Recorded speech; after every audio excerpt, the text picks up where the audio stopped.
Kati nno ku ssuula eno endala agamba nti ebyobufuzi bintemba. Ebyobufuzi bintemba.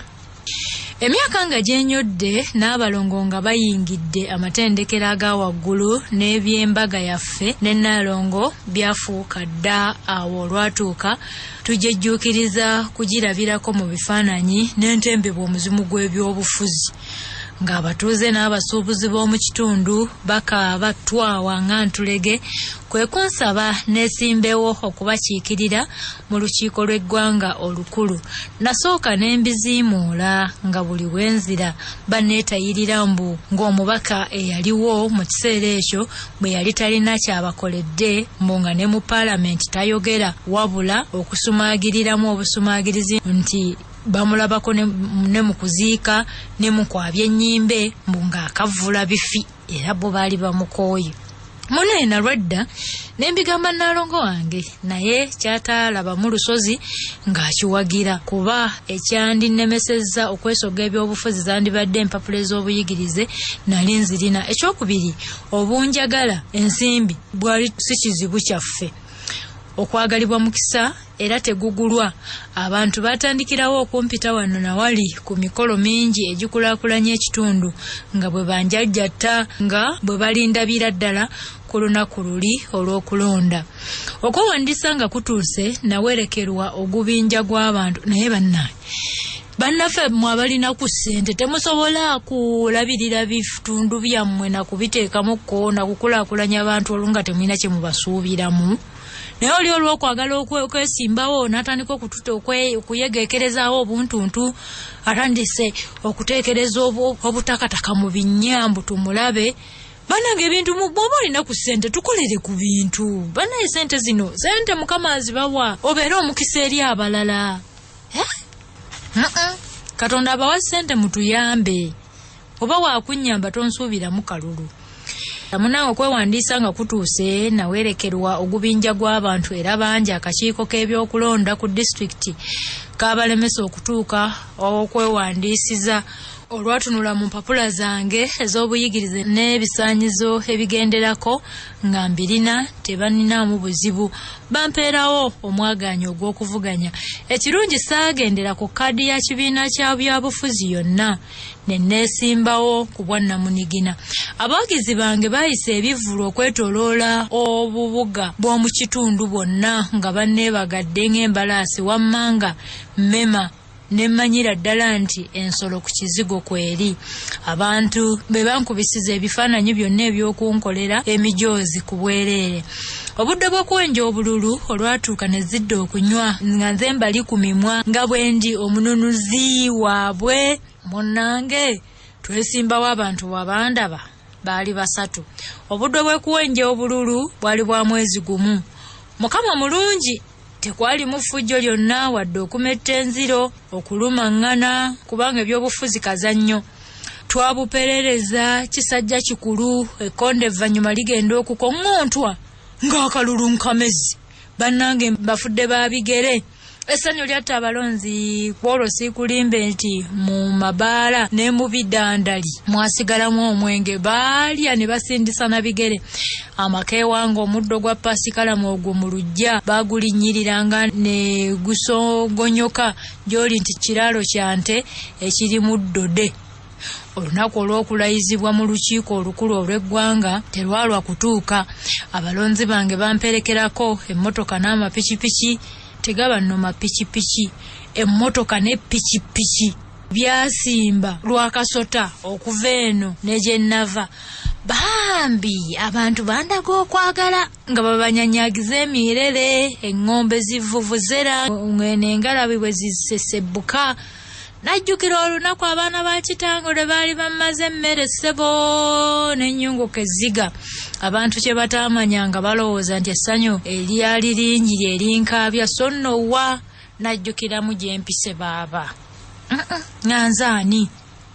Munnange essaawa y'okulayira ng'etuuse sipiika yandayiza Nnalongo wange yandi ku lusegere mu nduulu ez'oluleekereeke yankwasa ebitabo omubeera amateeka agafuga ababaka ne ssemateeka yali afuga eggwanga mu biro ebyo.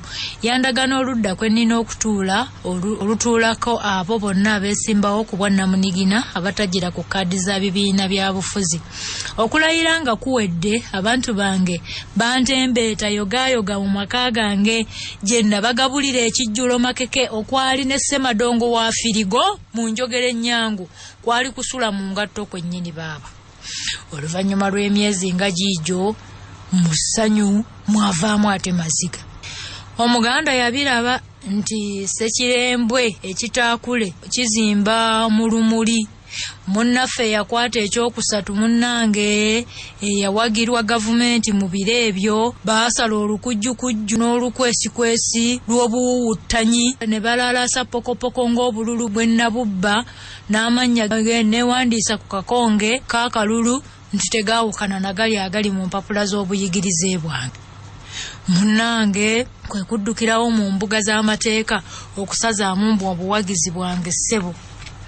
Abalonzi baatabuka nga bwe babakubira olwogolo nti ave mu logologo byalimu byappa, omutwe gwe bwe gulimu akasekeso, engalabi ewedde emirimu.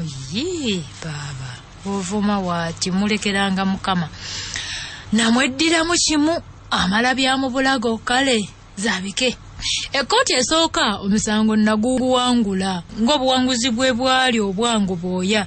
Tewaaliwo mutawaana wonna, akalulu kaali kange.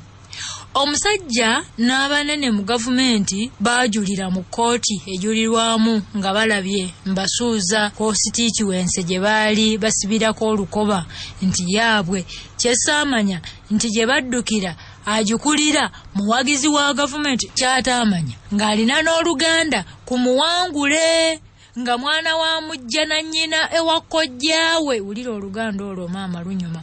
Mwana mujja na nnyina ewa kojjaawe. Omulamuzi yanzannya jangu nkwekule lulijjo lwe gulisalwa era gwamala mwaka mulamba. Yalondobayo balamuzi banne 3 ku 7 mbu bali abalala baali mu luwummula lwabwe.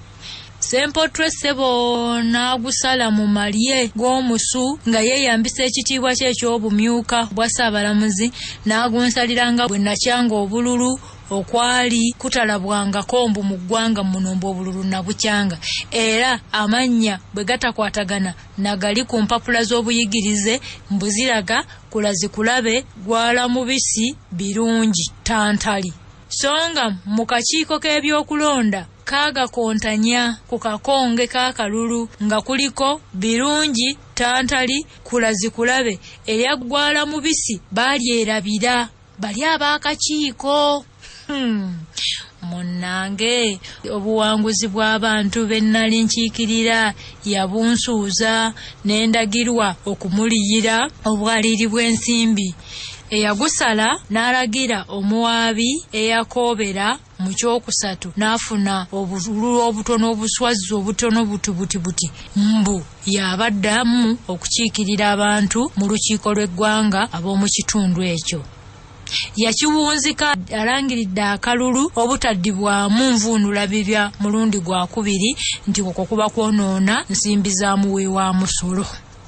Munnange abantu beesala omugujju beekalakaasizaako babaabuwe mbu okulaga obutali bumativu bwabwe nga bwe bakomba ku nnyindo. Poliisi yeegattibwako ebitongole ebirala eby'abakuumaddembe byabalagita emigoba nte n'okubakubamu omukka ogubalagala babaabuwe nga balangibwa ogw'okusasamaza eggwanga. Bangi baakubwa emabega w'emitayimbwa gye beebaka emyaka nti baalya mu nsi olukwe. Bino biri mu Uganda, biri Nigeria, Zimbabwe. Enkeera kwali kulayiza mu lukiiko lw'eggwanga olukulu mu bukuumi obw'ensusso. Yatuuzibwa na ku ludda lw'abawagira gavumenti Ssebo. Omukulu oli eyankunkumule omukono mu kibya. Buli lwe nagendanga okubeeyimirira nga poliisi ensuulira emisanvu mu kkubo nti nzire muka, oluusi banjolonganga nga kasasiro n'okunkunguza ku kitebe bya poliisi ebitali bimu nga bantwala ng'omubbi w'enkoko nga bantenkeera nga sivunaaniddwa musango gwonna. Munnange bwenti ekifo saakibugumyamu na mboge n'enkifuuwamu ng'ombe. Wano Naalongo wange Patulisa kwe kukaabamu ag'ekikazi anti ogamanyi nga bwe yeebuuza kiki ekitulondoola konze munnange simanyi oba kyandiva ku bino nsibuko y'amannya gano agantuumwa simanya kulazi kulabe bannange munnange nga nkulabira.